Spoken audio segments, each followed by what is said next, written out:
Handang-handa na ang rookie ng Lakers sa si Maxwell Lewis, todo na din ang pag-iensayo. Pero bago yan, Austin Reaves pinakmataas ang 3-point shooting at steals per game sa Team USA. Nananatiling undefeated nga po ang Team USA sa ginaganap na FIBA World Cup. At isa nga po sa player na nagre-represent ng national team ng Amerika, ang Lakers guard na si Austin Reaves. Isa nga po si AR-15 sa crowd favorite ng FIBA, hindi lang dahil isa itong player ng Lakers, kundi dahil sa ganda ng nilalaro ni Austin Reaves.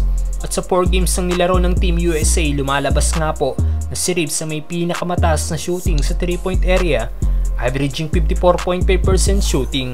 Samantalang first din pagdating sa steals per game si Austin, averaging 2.3 steals per game. Nagrarank naman bilang second highest sa Team USA si AR-15 pagdating sa points at assists per game. Overall, second player nga po si Reaves sa national team ng Amerika bilang may pinaka-efficient na laro kada game. Partida pa dahil hindi starter si Austin dahil lagi itong coming off the bench. Tsak magiging kaabang-abang talaga ang darating na season ni Reaves sa Lakers, mga brother.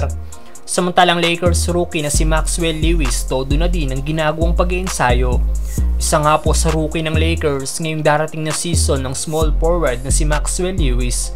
Nadrap nga po ito bilang 48th pick ng Denver Nuggets na kalaunan ay nakasama sa 4-team trade at napunta siya sa Lakers. Solid numbers nga po ang ginawa ni Lewis sa dating niyang team na Pepperdine. Last season nag-average nga po ito ng 17.1 points, 5.7 rebounds at 2.8 assists per game. At ngayon puspusa na nga rin po ang ginagawang paghahanda ng Lakers rookie.